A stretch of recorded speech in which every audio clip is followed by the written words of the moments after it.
बिस्मिल्लाहिर्रहमानिर्रहीम। अस्सलाम वालेकुम। आपको बताते चले 2-3 अपडेट्स हैं। उन्होंने बताया कि दुबई में यूएई में सबसे पहले तो आपको बताता चलूँ, अगर आप लोग अबू धाबी में रहते हैं तो उन्होंने भी जो है वो पार्टी वगैरह करने में और ये वो चीज़ों में पाबंदी लगाई हुई है।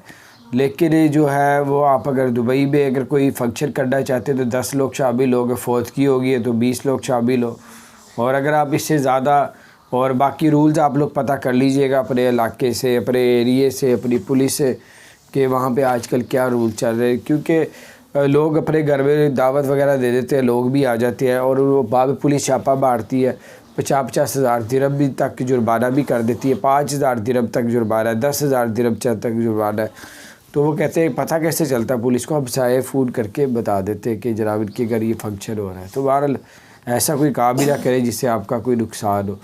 तो दूसरे नंबर पर ये कि यूएई में अगर कोई शख्स अब इशारा तोड़ेगा, रेड इशारा है उसको, तो गाड़ी चला रहा ड्राइव कर रहा तोड़ेगा तो 50,000 दिरहम तक जुर्माना है और 8 ब्लैक पॉइंट भी लगाए जाएंगे और उसकी गाड़ी को पकड़ लिया जाएगा। जब तक उसकी 50,000 दिरहम नहीं जुर्माना देगी उस वक्त तक जो है आपकी गाड़ी उनके पास रहेगी। हाँ, तीर भी दिखेगा अंदर अंदर, अगर आप जुर्माना नहीं पे करते तो आपको जी आपकी गाड़ी नीलाम कर दी जाएगी। तो बहरहाल ये कुछ अपडेट्स थी, मैंने कहा आपके साथ शेयर करूँ। और सरीन एयरलाइन जो है वो पाकिस्तानियों के लिए बहुत ज़बरदस्त डिस्काउंट लेके आई है। अगर पाकिस्तान से अगर आप दुबई जाना चाहते हैं तो आपको बहुत ज़्यादा सस्ती जो है ये टिकट पड़ेगी। तो बहरहाल सरीन एयरलाइन पाकिस्तान की तीसरी बड़ी एयरलाइन है, तो उस पर आप लोग टिकट लेते हैं तो काफ़ी ज़्यादा आपको सस्ता पड़ेगा। अपना ख्याल रखें। अगर आपने भाई चैनल को सब्सक्राइब नहीं किया तो सब्सक्राइब कर दें।